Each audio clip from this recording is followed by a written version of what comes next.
Okay, I hope you enjoyed watching some scenery and listening to the sound of nature.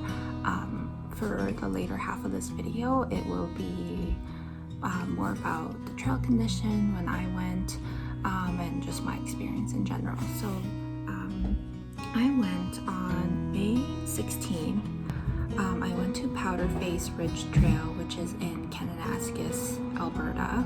So the total length of the trail is 7.5 kilometers, and the elevation gain was 538 meters, and that was out and back. And the total moving time was about 3.5 hours. First, I would say 40 minutes of the trail was pretty steep, just incline all the way up. It was mostly dry, so that was great, and there's lots of trees, so it kind of blocks all the sun. It was a little bit cold in the beginning, but quickly I got pretty hot, so I had to take my jacket off. One thing to note about this trail is that there's areas where it's covered by trees, and there's areas where it's like completely open and there's like wind blowing everywhere. So I found myself like wearing the jacket, taking it off, wearing the jacket, taking it off. So but it's good to have a jacket. So even if you go in the summer, maybe bring like a light shell or something, just in case it gets pretty cold. So that's the first 40 minutes of the trail, and then you go to this open area. Excuse me. It's like a hill and just grass, and that part is very different. It's very windy. Too windy to the point where like my head started hurting, so I had to like put my hood up. The trail is a lot muddier, and it kind of gets hard to tell which is the right trail.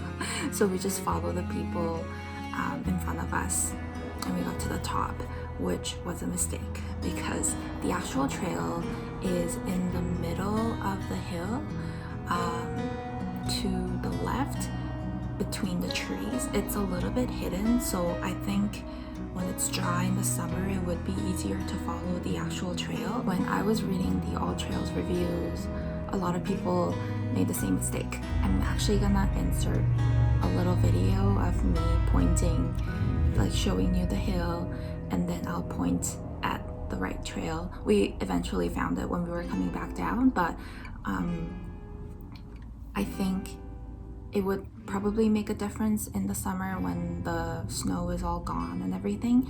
But when we went, it was the same, like the way we went and also the actual trail, because there was just snow everywhere.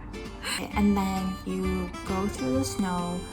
It was a lot of snow, but we eventually made it to the highest point of the trail. I think it just said high point of Powder Ridge, but that's not the end of the trail. The end of the trail is probably about 1 kilometer more. So we tried going, but there were lots of trees, so the snow was still there. And after going through all that snow already, we were like, no, we can't do this for another kilometers. So, and heading back down was like pretty easy, I would say. Like I knew what to expect. That's one thing I like about out and back trails, because you know exactly where to go and you know what to expect. Although I do like more of a loop because it's more exciting the entire way to the end. Going back down was really easy, but because it was in the afternoon, the trail was like a lot muddier, so it was just like water and mud everywhere. I would say this trail was challenging because the incline I thought was very steep. Like when I was going down, I was like, oh my god, I can't believe that I like actually went up this way for 40 minutes straight. Anyway, that was my experience, and I'm going to try to add this explanation part at the end for future videos too, so make sure to subscribe. Make sure to subscribe to my channel and stay tuned for future videos. Bye! Thanks for watching.